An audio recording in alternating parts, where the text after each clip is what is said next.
So in future tenses, we will start with the first future tense, that is future indefinite tense, जिसको हम simple future tense भी कहते हैं. So simple future tense या future indefinite tense हम use कब करते हैं? सबसे पहले तो किसी भी ऐसे action के लिए जिसने future में होना हो. Any action that is supposed to happen in future, या हमें लगता है कि वो फ्यूचर में होगा, उसको हम सिंपली फ्यूचर इंडेफिनेट टेंस में एक्सप्रेस करते हैं या कर सकते हैं. कोई भी चीज़ जो हमें लगता है कि फ्यूचर में होगी, चाहे वो एक दिन बाद हो, कुछ घंटे बाद हो, कुछ मिनट बाद हो, कुछ साल बाद हो, कुछ महीनों बाद हो, कुछ सेंचुरीज के बाद हो, जितना भी टाइम हो, whatever the time period is, if something is suppose to happen in future, तो हम उसको फ्यूचर इंडेफिनेट टेंस या फ्यूचर सिंपल टेंस में एक्सप्रेस करते हैं. सो बेसिक जो पर्पस है फ्यूचर इंडेफिनेट टेंस का, वो क्या है कि कोई भी चीज़ या कोई भी एक्शन जब हमने उसका ये एक्सप्रेस करना हो कि ये फ्यूचर में होगा या ये सिचुएशन या ये कंडीशन फ्यूचर में होगी, so for that the first tense that we go for is future indefinite or future simple tense.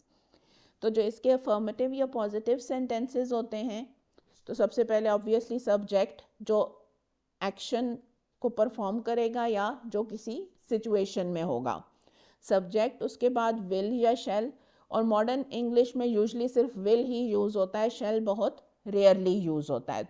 So the use of shall is very rare in modern English.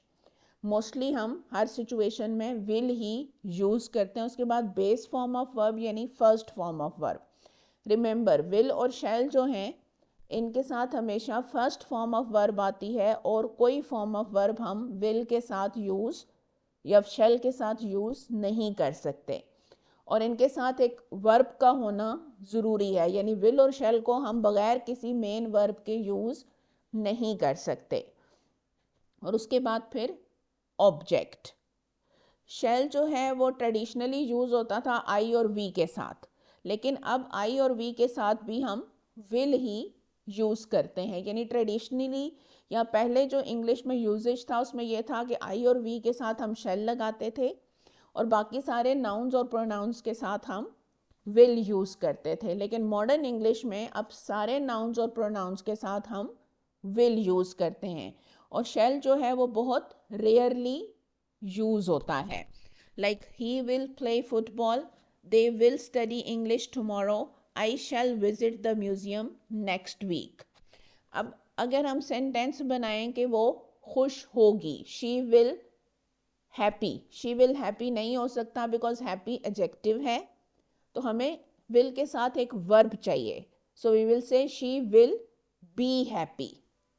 सो हमें verb के लिए वहाँ पे B को add करना पड़ेगा. She will be happy.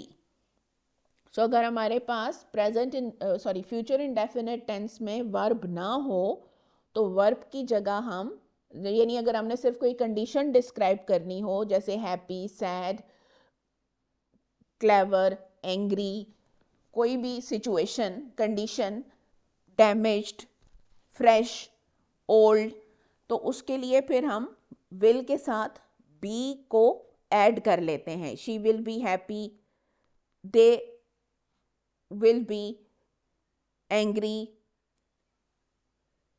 His children will be clever. So be लगाएंगे हम फिर वर्ब की जगह, because be is also a verb of being. यानी सिचुएशन को बताने के लिए हम बी को यूज करते हैं. सब्जेक्ट, विल और शैल, then base form, then object which is optional. So will के ये जो rules हैं ये आपको clear हो गए. अगर इसमें कोई confusion है तो हम इसको repeat कर लेते हैं.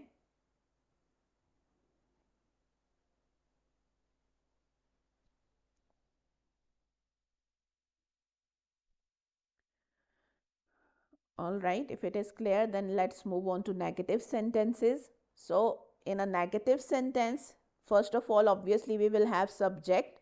देन विल और शैल, देन नॉट, क्योंकि नॉट जो है वो हेल्पिंग वर्ब के साथ यूज़ होता है, यानी हेल्पिंग वर्ब के फ़ौरन बाद यूज़ होता है. Then base form of the verb and then object. Sentence में नॉट की एडिशन के अलावा और कोई चेंज नहीं आएगा. He will not play football, they will not study English tomorrow, I shall not visit the museum next week. She will not be happy, they will not be angry, his children will not be clever. So जो not है वो will के साथ ही लगेगा उसके फ़ौरन बाद, या shall के साथ लगेगा उसके फ़ौरन बाद. और ये है I shall not visit the museum next week. इसकी जगह अगर आप I will not visit the museum next week use करेंगे तो that will not be wrong. बल्कि मॉडर्न इंग्लिश में प्रेफर यही किया जाता है कि आप I के साथ भी will ही यूज़ करें. That is preferable. Then we have interrogative sentences, यानी questions. So in questions, will or shall will come at the beginning of the sentence. We will start our sentence with will or shall, then subject, then base form, then object. Will he play football? Will they study English tomorrow? Shall I visit the museum next week? Will she be happy? Will they be angry? Will his children be clever? So be अपनी जगह पे ही रहेगा, will start में चला जाएगा और उसके बाद सब्जेक्ट, देन जो वर्ब है वो, और फिर उसके बाद object. Then if we want to make negative interrogative sentence questions और सेंटेंसेस, यानी अगर हम नेगेटिव क्वेश्चन पूछना चाह रहे हूँ तो विल और शैल, उसके बाद subject, after that we will use not, then base form of the verb and then object. We will not say will not he play football, we will say will he not play football. तो जो negative question है उसमें not helping verb के साथ नहीं लगेगा बल्कि subject के बाद यूज होगा. will he not play football, will they not study English tomorrow,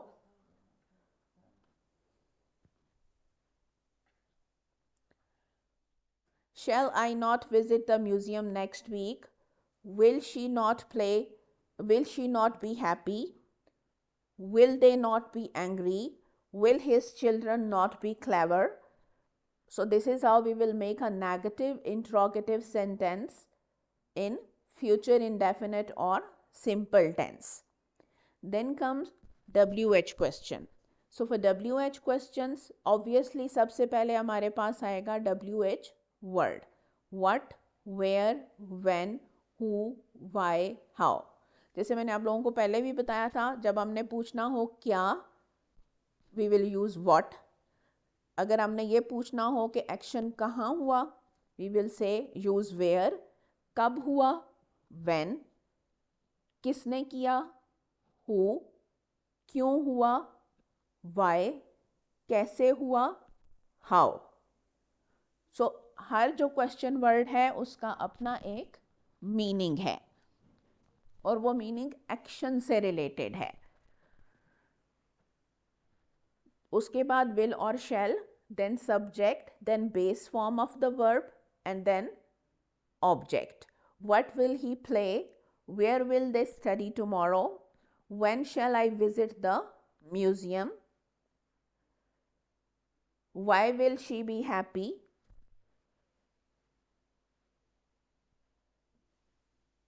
how will they be angry or when will they be angry, why will his children be clever. So इस तरह से हम अपने WH questions बना सकते हैं in future indefinite और future simple tense. Then अगर हमने इन्हीं को फ्यूचर WH नेगेटिव क्वेश्चंस बनाना हो, what will he not play, where will they not study tomorrow, when will I not visit the museum, why will she not be happy, why will they not be angry, why will his children not be clever. तो वो जो not है वो subject के बाद ही add होगा। Question word यानी WH word और विल, उसके बाद सब्जेक्ट और उसके बाद फिर नॉट। तो जो नॉट है वो सब्जेक्ट के बाद ही ऐड होगा, उससे पहले ऐड नहीं होगा। So I hope the structure is clear.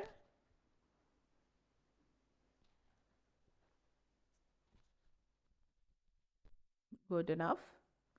Okay, let's have a recap, then we can go for usage. So future indefinite tense or future simple tense is used for any action that we believe will happen in the future. और वो future बहुत near future भी हो सकता है, यानी कुछ hours के बाद, कुछ मिनट्स के बाद, या कुछ दिनों के बाद, कुछ सालों के बाद, या कुछ सेंचुरीज के बाद, यानी नियर फार कोई भी फ्यूचर हो सकता है। देन स्ट्रक्चर जो है इसका, फॉर्मेटिव सेंटेंसेस में subject, will, shall, base form of the verb, then object. Will और शैल ट्रेडिशनली आई और वी के साथ जो शैल है वो आई और वी के साथ ट्रेडिशनली यूज होता था। मॉडर्न इंग्लिश में हम सब नाउन्स और प्रोनाउंस के साथ विल यूज करते हैं, शैल हम बहुत रेयरली यूज करते हैं। ही will play football, they will study English tomorrow, I shall visit the museum next week. Negative sentence structure, subject, then will or shall, not, base form of the verb, and then object, which is optional. He will not play football. They will not study English tomorrow. I shall not visit the museum next week. Then interrogative sentence structure, will, shall, subject, then base form of the verb, then object, which is optional. Will he play football? Will they study English tomorrow? Shall I visit the museum next week? Then negative interrogative sentence structure, will, shall, then subject. After subject we will have not, then base form of the verb, then object. Will he not play football? Will they not study English tomorrow? Shall I not visit the museum next week? Then WH questions structure, WH word, what, where, when, who, why, and how. Then will and shall, rather will or shall, then subject, base form of the verb, then object, which is optional. What will he play? Where will they study tomorrow? When shall I visit the museum? And if we want to make a WH negative question, what will he not play? Where will they study? Where will they not study tomorrow? When shall I not visit the museum? So जो future indefinite tense है उसको हम उन actions को express करने के लिए use करते हैं जो फ्यूचर में होंगे। उसके साथ हम विल और शैल यूज़ करते हैं और उसके साथ first form of verb use होती है। सो जो इसका यूजेज है वो क्या है कि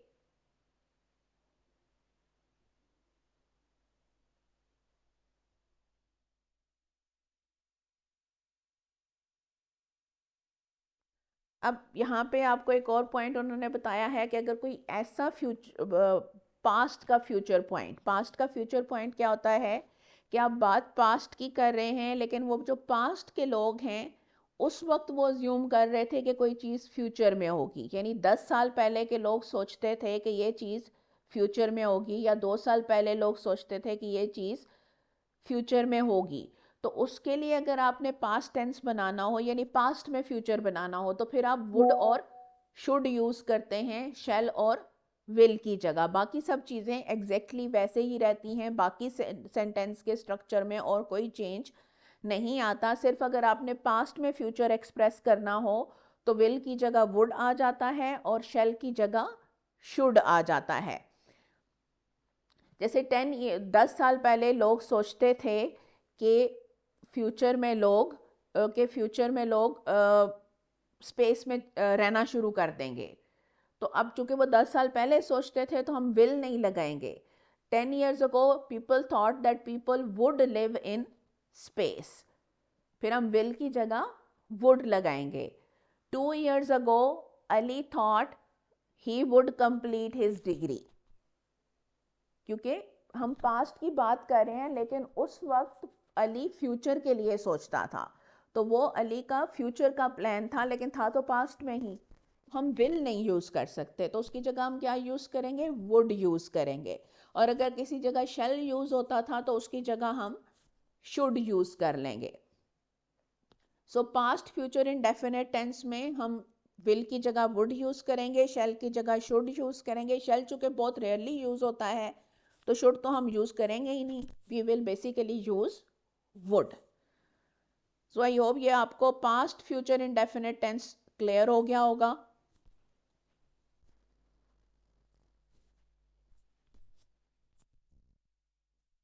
अगर किसी को नहीं क्लियर हुआ तो you can ask, I will repeat it, मैं इसको दोबारा क्लैरिफाई कर दूंगी।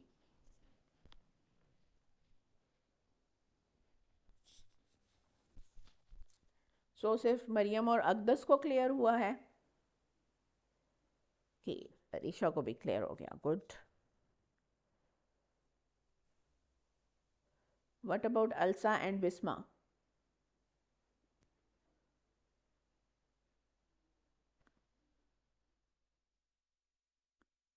And Mahnur is also clear, good. Okay, then let's move on to its uses. तो सबसे पहले तो कोई भी एक्शन जिसके बारे में आप एक्सपेक्ट करते हो कि वो फ्यूचर में होगा, तो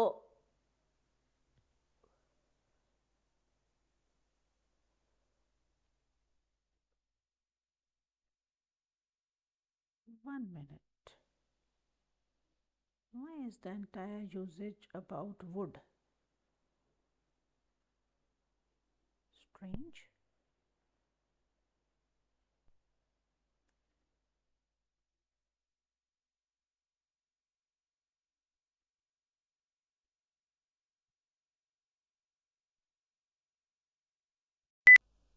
Okay, so we were going to discuss the uses of और usage of future indefinite tense. सबसे पहले तो प्रिडिक्शन या गैस ही होगा ना, जाहिर बात है, जो भी चीज़ आप फ्यूचर के बारे में सोच रहे हैं तो वो एक तरह का प्रिडिक्शन या गैस है।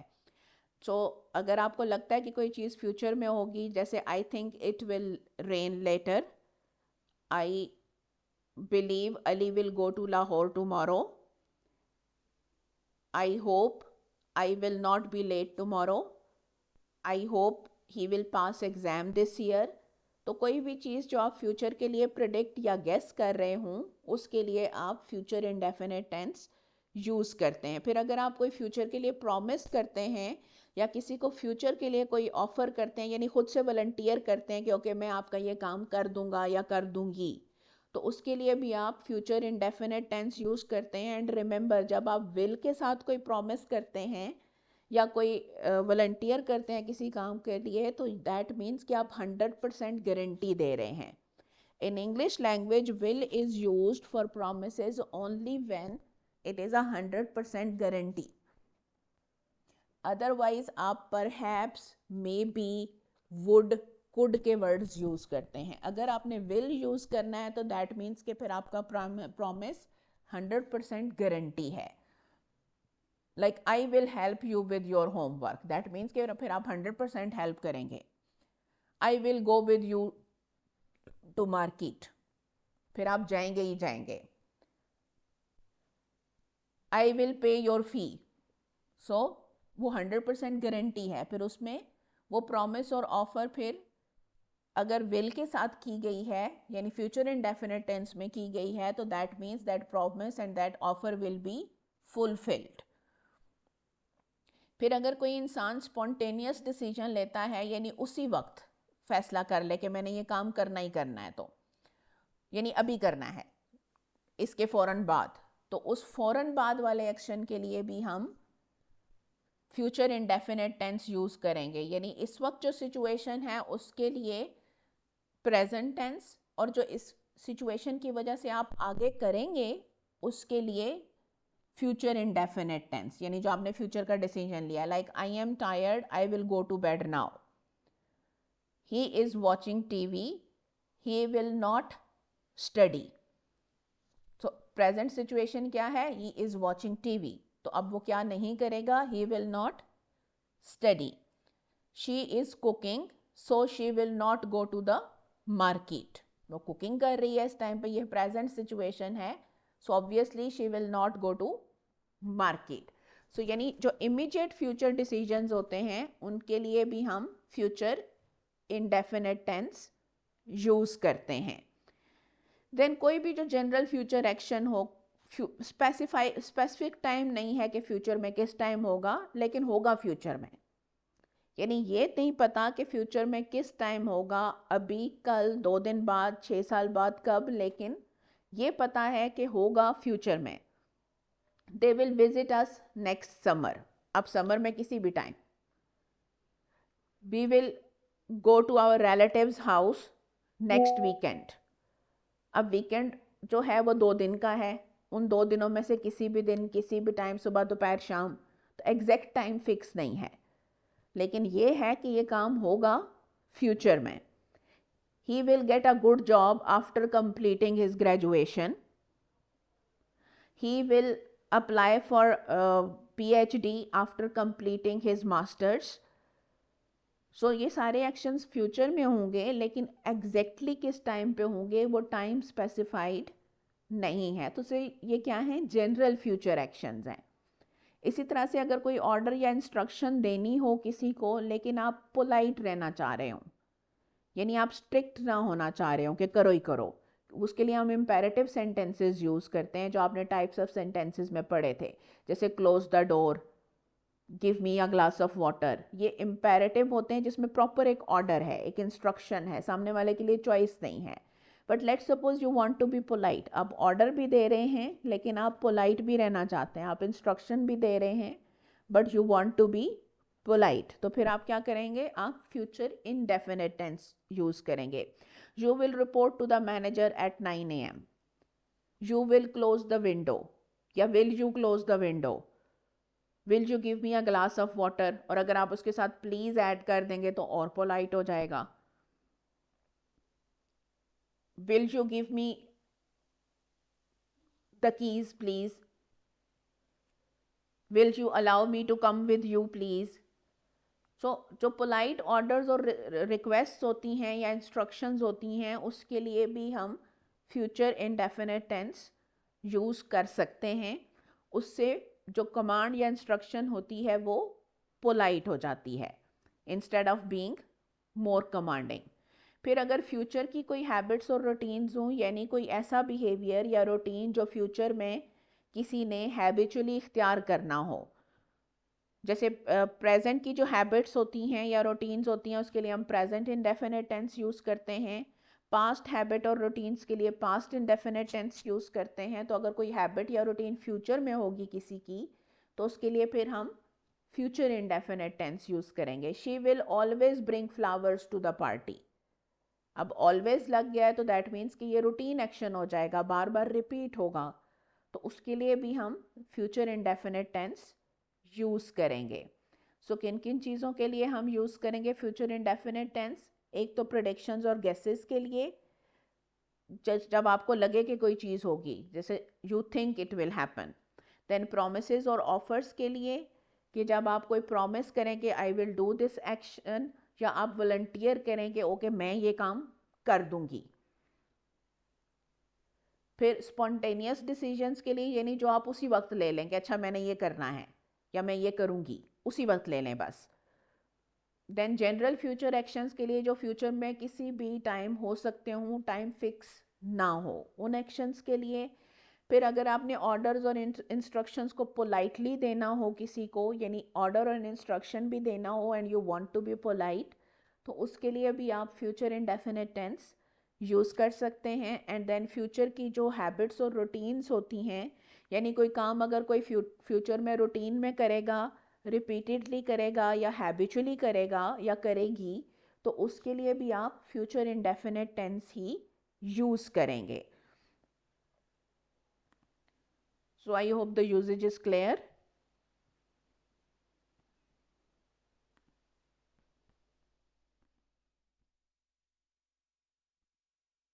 अगर इसमें कोई एम्बिग्विटी है तो हम उसको डिस्कस कर लेते हैं। और जो वुड है वो इन्हीं सारी सिचुएशंस, यही सारी सिचुएशंस अगर पास्ट में हूँ लेकिन हूँ फ्यूचर के लिए तो आप विल की जगह वहाँ पे वुड यूज़ कर लेंगे कि now we have the exercise.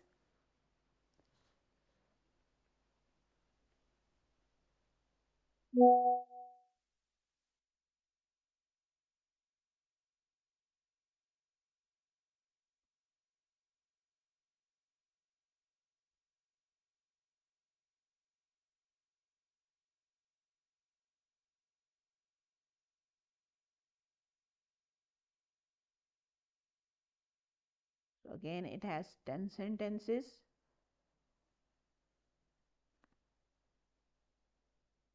After that we will move on to future continuous tense.